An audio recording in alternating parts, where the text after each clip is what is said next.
فالحنيفية هي الدين القيم، وهي التي أمرنا الله بها نحن المسلمين. Al-Mahabba renvoie étymologiquement dans la langue arabe à combien de notions? Combien? Al-Mahabba dans la langue arabe, c'est une terminologie qui renvoie à combien de notions? 5.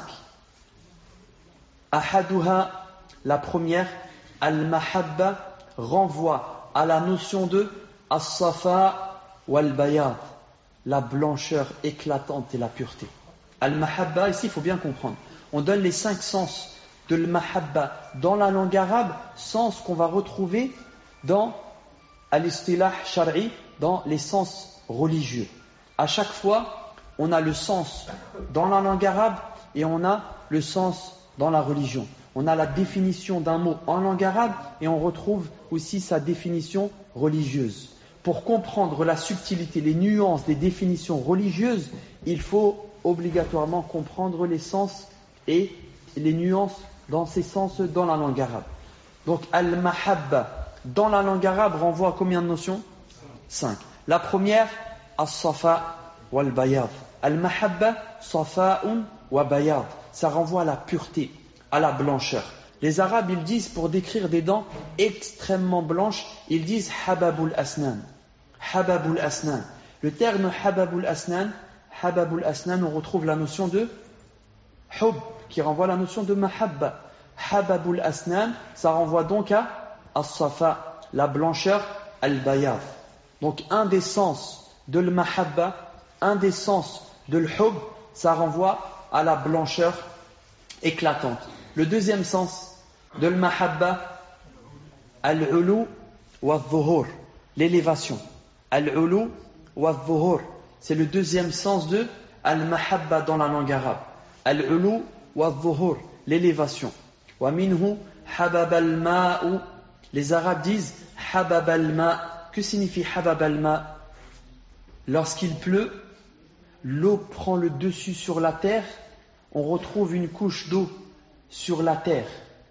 L'eau a recouvert la terre de toutes parts, au point de faire un film. Par-dessus la terre, à ce moment-là, les Arabes disent habab al-ma'u, l'eau a recouverte la terre. Donc ça renvoie à la notion d'élévation. L'eau s'est élevée sur la terre et a pris le dessus sur elle et l'a recouverte. Donc le deuxième sens de l'mahabba dans la langue arabe, al-ulu wa al-dhuhur, l'élévation. De la même manière que la pluie s'élève sur la terre et la recouvre. Le troisième sens, al-thabat. Le troisième sens de l'mahabba dans la langue arabe, al-luzum wa al-thabat. Que signifie al-luzum wa al-thabat? La fermeté, rester fixe, ne plus bouger. Quel est le lien entre la fermeté et le mahabba? Les Arabes, ils disent habbal ba'iru. Que signifie habbal ba'iru? La chamelle, lorsqu'elle est assise et qu'on lui demande d'avancer et qu'elle refuse, têtue comme elle est, elle refuse. Et le bédouin, il pousse, il dit avance, il essaye de la faire avancer, mais la chamelle refuse absolument de bouger. Immobile, fixe sur son endroit, elle refuse de bouger. Les Arabes disent habbal ba'iru. La chamelle est restée fixe, refuse de bouger. Cette notion renvoie à la notion de fermeté, de rester fixe sur l'amour d'Allah subhanahu wa ta'ala et de ne pas bouger et de ne laisser personne te détourner de cet amour pour ton Seigneur, l'amour pour Allah subhanahu wa ta'ala. La quatrième notion, ici c'est, comme tu as dit, c'est la graine. Al-lub wa minhu habbatul qalb. Al-habba, c'est quoi al-habba? Al-habba, c'est une graine. Al-habba, c'est des graines que les agriculteurs plantent dans la terre. Et en prenant soin de cette terre, qu'est-ce qui se passe? Il y a un petit arbuste qui pousse, qui deviendra bi'ibnillah un arbre. Donc les Arabes appellent la graine al-habba. Al-habba vient de al-mahabba. Al-habba a un lien avec al-mahabba. Pourquoi? On va le voir, Inch'Allah, à la suite. Et le cinquième, Sens, c'est al-hifdh wal-imsak, le fait de préserver, contenir, tel un vase. Habba al-ma'u lil-wa'a. Les Arabes, ils utilisent cette terminologie pour décrire le vase qui contient l'eau et qui le retient. Vous avez retenu les 5 sens? Le premier sens, as-safa ou al-bayad, la blancheur éclatante. Le deuxième sens, al-ulu wa al-dhuhur, l'élévation. Le troisième sens, al-luzum wa al-thabat. Le quatrième sens, al-habba, la graine. Le cinquième sens, la préservation, al-hifdh wal-imsak, comme le vase qui retient l'eau et qui le contient. Ça, c'est les sens étymologiques dans la langue arabe. Eh bien, ces 5 sens que nous avons mentionnés ont un lien avec l'amour d'Allah subhanahu wa ta'ala. Là, c'est les sens fil lughatil arabe, dans la langue arabe. La blancheur, l'élévation, la graine, la fermeté et la préservation, ça c'est des sens étymologiques dans la langue arabe. Mais les 5 sens que nous avons mentionnés sont liés à l'amour d'Allah subhanahu wa ta'ala. Pourquoi? As-safa ou al-bayad, il dit, Ibn al-Qayyim rahimahullah, on le laisse nous expliquer. Il n'y a pas de doute que les 5 notions citées, min lawazim al-mahabba, sont les résultantes de l'amour. Il dit parce que l'amour d'Allah subhanahu wa ta'ala implique safa ou al-mawadda, un amour qui est pur, blanc, éclatant, un amour qui est sincère. Et ça, c'est la première notion. Et il dit, rahimahullah, les intentions sont uniquement pour l'être aimé. Dans ton cœur, est-ce qu'il y a ces traces noires, malsaines, impures de l'ostentation ar-riya? Non, parce que le mahabba, on a dit, as-safa, c'est la pureté. Al-mahabba, c'est la pureté. Ton cœur va se purifier de ces traces impures, malsaines, telles que riya, l'ostentation, ou al-kibr, l'orgueil. As-safa, la pureté, c'est de purifier ton cœur par l'amour d'Allah subhanahu wa ta'ala de toute forme d'impureté, au point où ton cœur en devient encore plus blanc que ceux qui ont les dents les plus blanches. Et ça doit être ta priorité.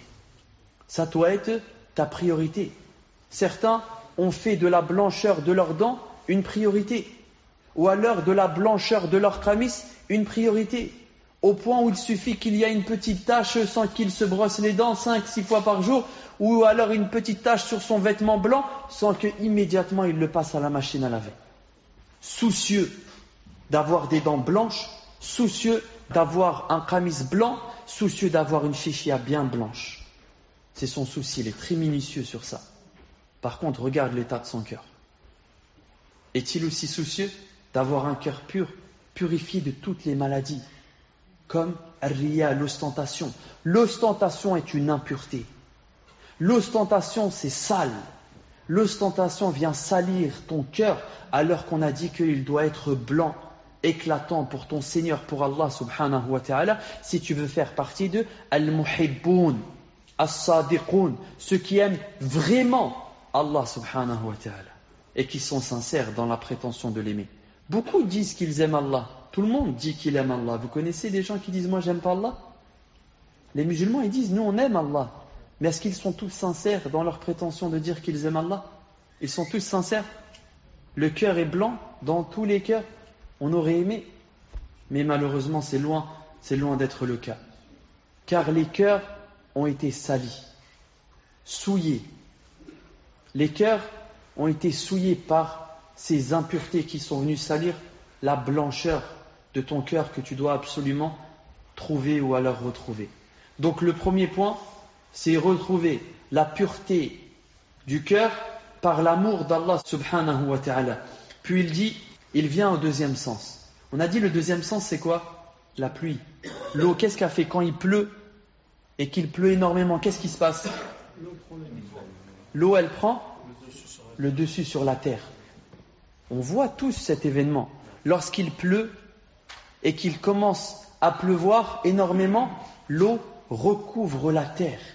Et la terre se retrouve recouverte totalement d'un film d'eau qui peut augmenter en fonction de l'intensité de la pluie. Il dit, laisse l'amour d'Allah subhanahu wa ta'ala recouvrir la totalité de ton cœur. Laisse l'amour d'Allah subhanahu wa ta'ala recouvrir la totalité de ton cœur. Donc vous avez vu, première étape, purifier le cœur, l'intérieur, de toutes les traces malsaines, de toutes les impuretés, de toutes les maladies, l'ostentation, l'orgueil, al-hasad, la jalousie, al-baghdha, la haine, l'inimité. Purifie ton cœur de toutes ces maladies. Deuxième étape, uluha wa dhuhuruha. Laisse l'amour d'Allah subhanahu wa ta'ala recouvrir ton cœur. Laisse l'amour d'Allah subhanahu wa ta'ala recouvrir la totalité de ton cœur comme la pluie lorsqu'il pleut se filme. Recouvrir la terre. Et il dit, quant au troisième point, la fermeté, lil mahboub, pour l'être aimé.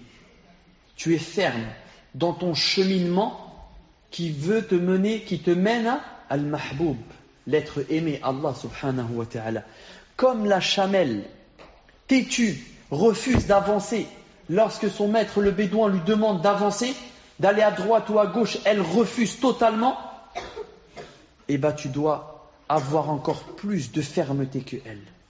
Ferme sur le chemin d'Allah subhanahu wa ta'ala. Ferme dans l'amour d'Allah subhanahu wa ta'ala. Ne laisse personne te détourner. Ne laisse personne t'éloigner. Ne laisse personne te mettre des ambiguïtés. Avance dans ton chemin qui te mène à Al-Mahboub, l'être aimé, Allah subhanahu wa ta'ala, et ne laisse personne t'en détourner, quel qu'il soit. Et tu dois être ferme, thabit fi mahabbati rabbil alamin, ferme dans l'amour d'Allah subhanahu wa ta'ala. La fermeté, c'est quelque chose d'extrêmement important et qui peut être rare. Beaucoup considèrent al-iltizam al-tadayyun comme étant quelque chose de passager. Le jeune ou le moins jeune, il aime Allah subhanahu wa ta'ala, il revient vers Allah subhanahu wa ta'ala, il fait tawbah. Mais après, qu'est-ce qui se passe? Pendant 2 ans, 3 ans, alhamdulillah, motivé, déterminé, dévoué. Puis après, où est-ce qu'il est? Où est-ce qu'il est ce jeune? Pendant 3 ans, il était dévoué, fervent, dans l'amour d'Allah subhanahu wa ta'ala, curieux d'apprendre à le connaître, déterminé dans l'apprentissage, dans l'adoration.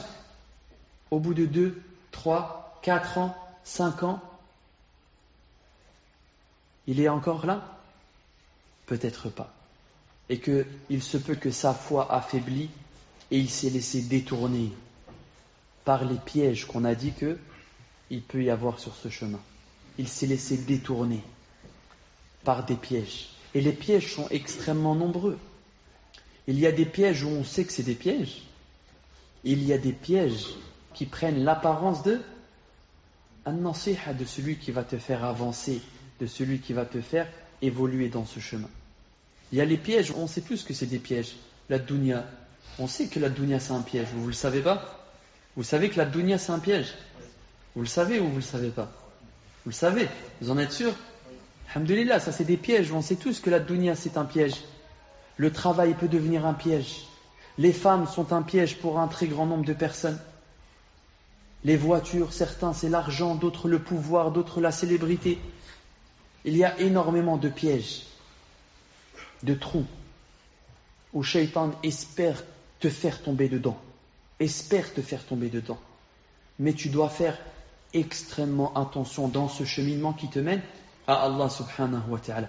Et tu dois rester ferme dans ce chemin qui te mène à Allah subhanahu wa ta'ala. Ne laisse personne te détourner. Ne laisse personne venir sur ton chemin, t'attraper et te tirer pour t'éloigner de ce chemin. Ne laisse personne te détourner. Ne laisse personne t'éloigner. Ne laisse personne te mettre des ambiguïtés.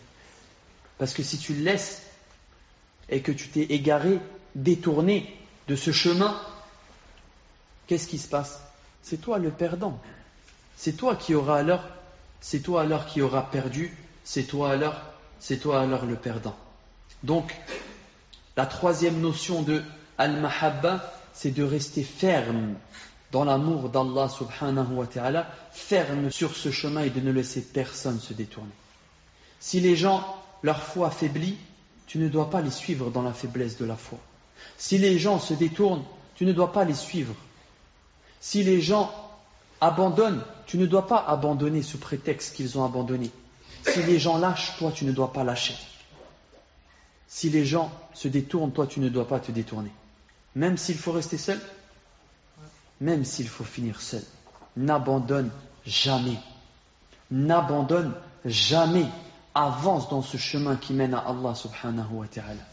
Tu vas voir dans ta vie, si tu ne l'as pas encore vu, que des gens autour de toi, lui il va arrêter, lui il va abandonner, lui sa foi va faiblir, lui on ne le voit plus, lui il a arrêté salat, lui même sorti de l'islam, lui est rentré dans une secte, dans des groupes égarés, lui sa foi affaiblit, lui il vient plus à la mosquée, lui il a arrêté la prière. Tu vas voir les taux se resserrer et les gens abandonnés. Un tel, après un tel, après un tel, après un tel. Et plus tu vois les gens abandonnés, plus toi tu dois avoir peur. Et surtout tu ne dois pas avoir d'orgueil en disant lui a lâché, Allah aidi, lui a abandonné, a'udhu billah. Non, tu dois avoir de la peine véritable de voir que ceux qui ont abandonné dans ce chemin ont abandonné et de voir ceux qui ont lâché.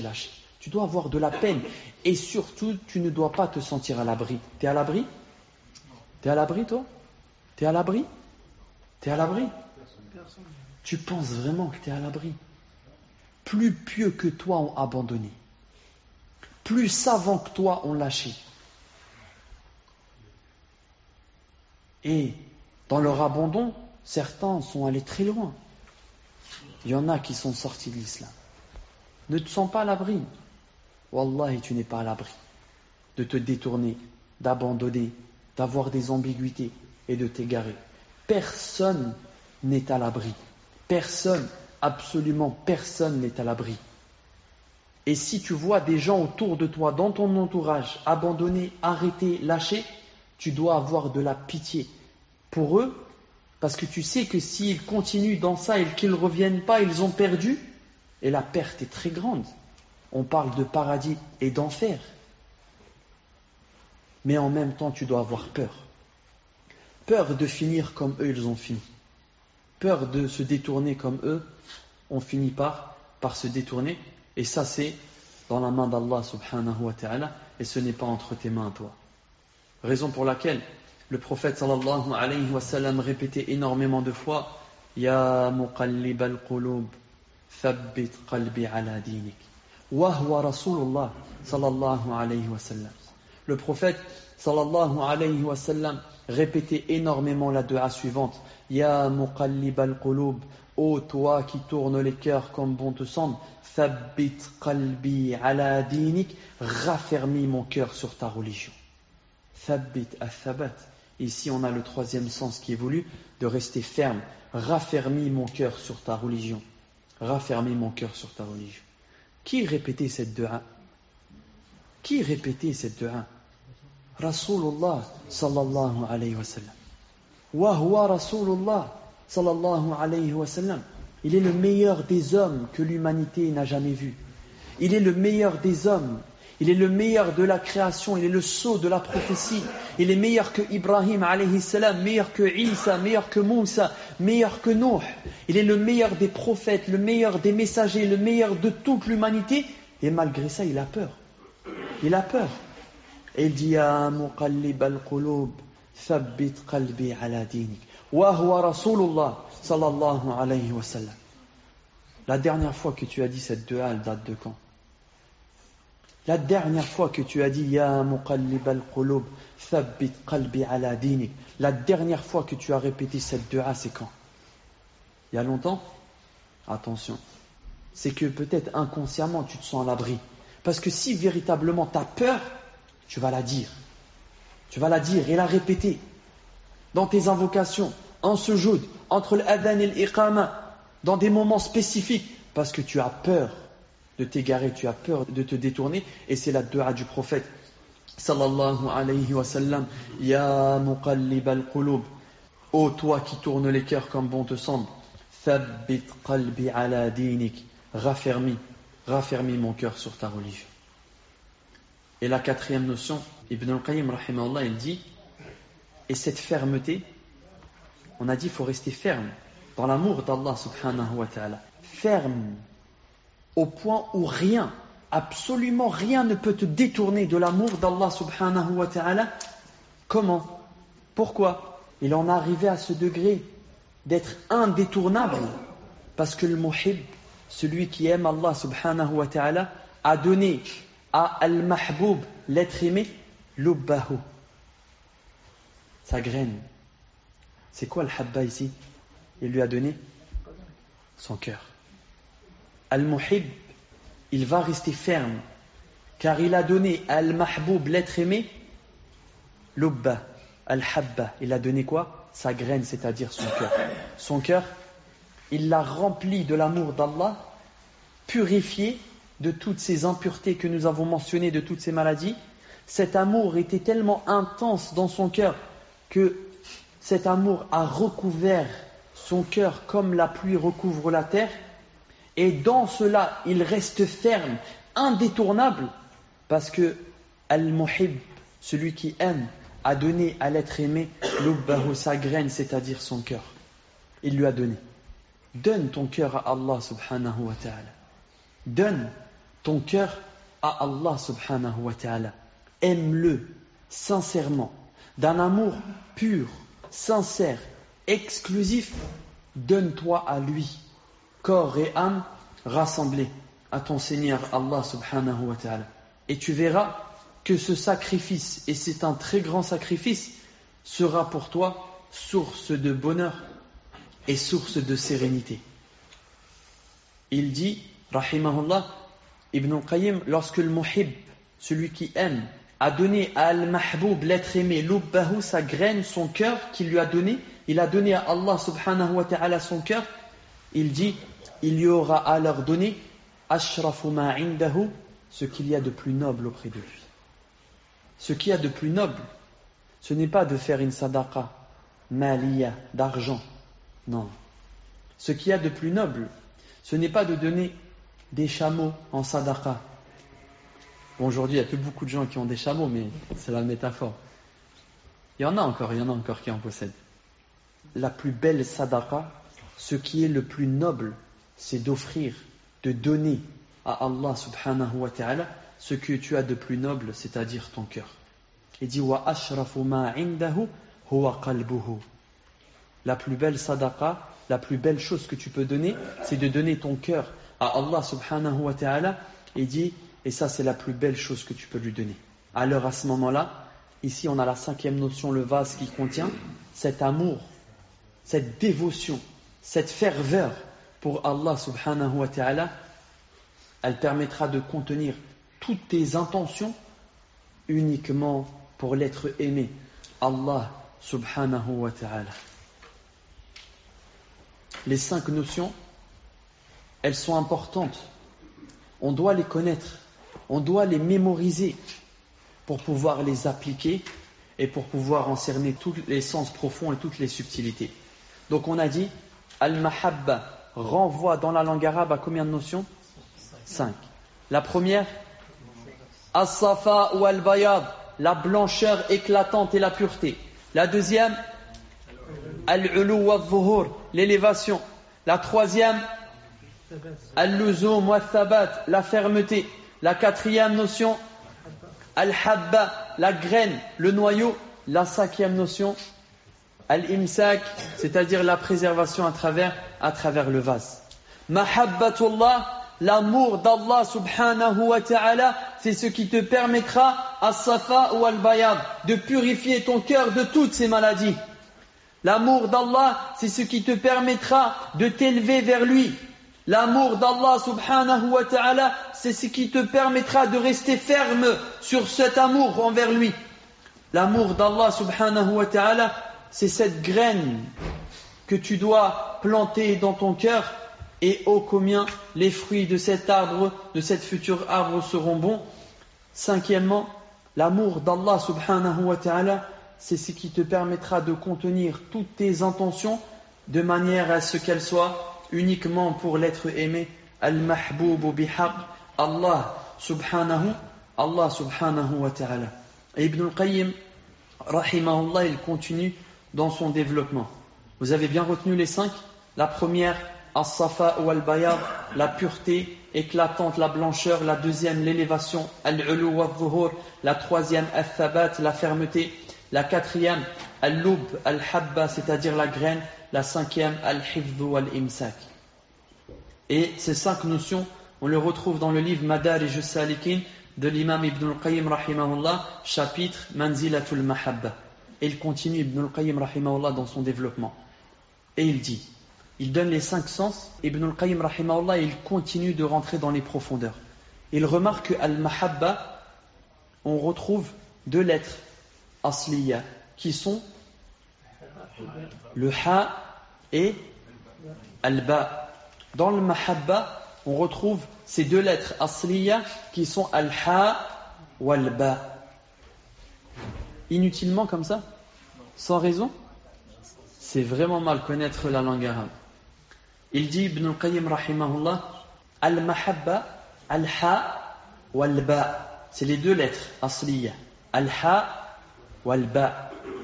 Al-ha sort d'où? De la gorge, au plus profond de toi, à l'intérieur de toi. La première lettre de l'hub, de l'mahabba, al-ha, sort du plus profond de toi, de ta gorge. Et il dit la deuxième lettre, al-ba, nihayatuhu. Dit ba, car c'est de cet endroit-là que al-ba provient, l'extrémité. Ce qui est à l'extérieur de ton corps, al-ba, l'extrémité des lèvres, et c'est ce qui est à l'extérieur et c'est ce qui est visible.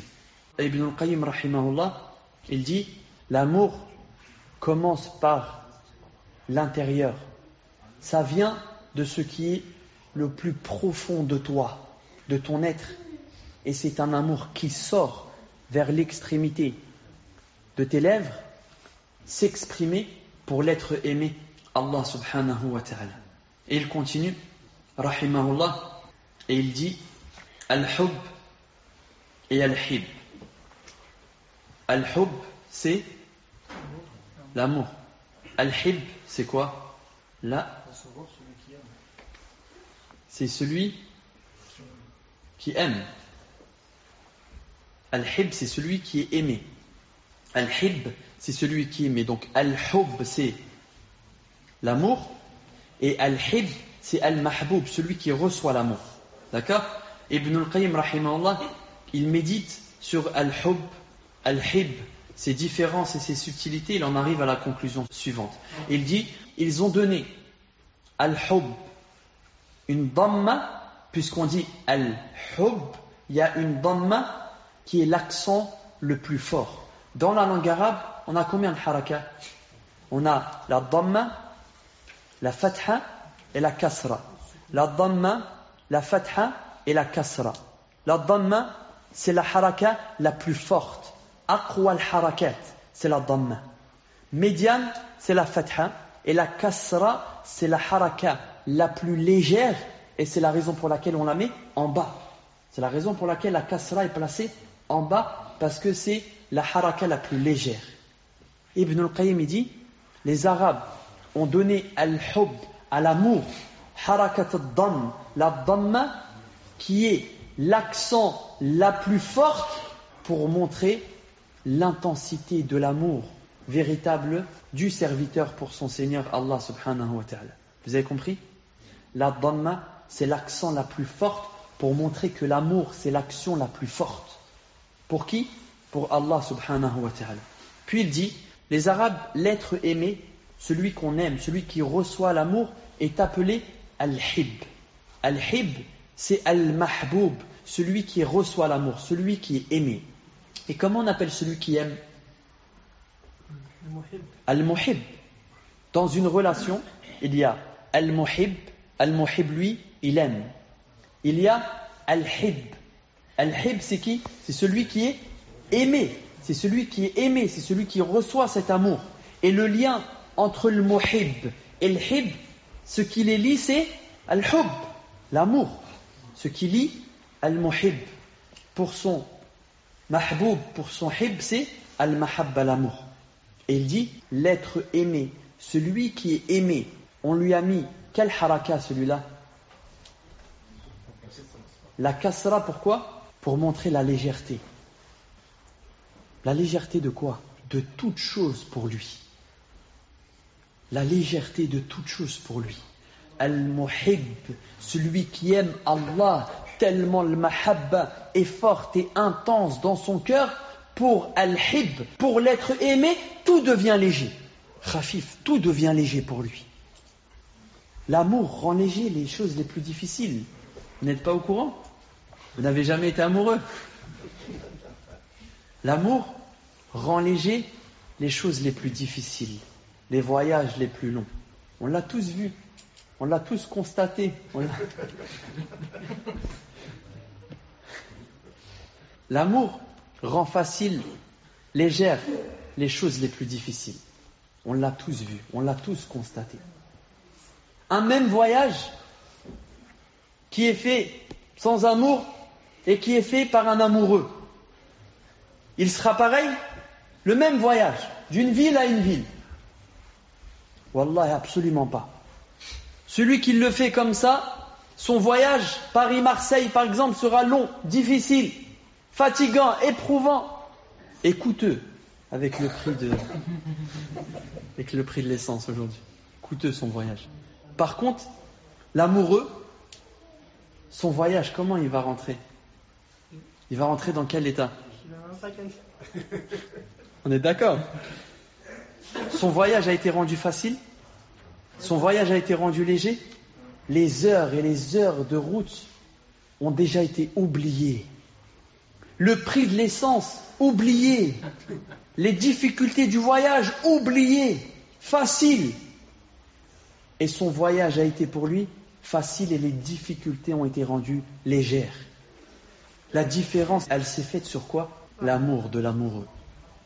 Lorsque le voyage est entamé, lorsque c'est fait avec amour, l'amour rend facile les choses les plus difficiles.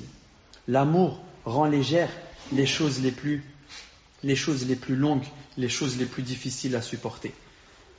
De la même manière, les Arabes ont appelé l'être aimé, ils l'ont appelé Al-Hib, et ils lui ont donné la haraka de la kasra pour montrer que pour lui, tout devient léger. Pour lui, tout devient léger. Alors, pose-toi maintenant la question, at-tatbiq, la mise en application. On va regarder. C'est bien beau, de beaux discours, de belles théories, mais maintenant, dans la mise en application. L'adoration est légère? Est-ce que l'adoration est légère pour toi? Vikruhu. Est-ce que le fait de mentionner Allah, c'est léger, facile, doux pour toi? Est-ce que de l'adorer, de prier, est-ce que c'est léger ou est-ce que c'est lourd, fatigant, éprouvant, difficile? Si tu en es arrivé à ce point-là, Wallahi, soigne vite ton cœur.